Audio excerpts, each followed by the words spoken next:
امام علی علیہ السلام سے پوچھا گیا کہ یا علی ادب کیا ہے؟ بس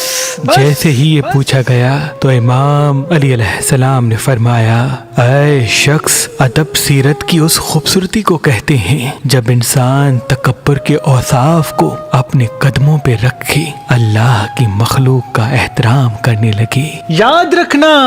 میں نے اللہ کے رسول سے سنا کہ ادب یہ ہے کہ انسان اللہ کی تمام خلقت کو خود سے بہتر اور اچھا معلوم کر کے زندگی گزارے۔ جب بھی کسی بزرگ کو دیکھے تو یہ سوچ لے کہ اس کی نیکیاں مجھ سے زیادہ ہوں گی، اور جب بھی کسی کم سن کو دیکھے تو اس وجہ سے محبت سے بات کرے کہ اس کے گناہ مجھ سے کم ہوں گے۔ جو انسان ادب کے تاج کو اپنے سر پہ رکھ کے زندگی گزارتا ہے تو اللہ اس کے آنے والے مقدر میں ہر آنے والی مصیبت سے اس کو محفوظ رکھتا ہے، کیونکہ ادب ایک معجزہ ہے جس سے آنے والی مصیبت ایسی ختم ہوتی ہیں جیسے وہ تقدیر میں موجود ہی نہ ہوں، جیسے وہ تقدیر میں موجود ہی نہ ہوں، جیسے وہ تقدیر میں موجود ہی نہ ہوں۔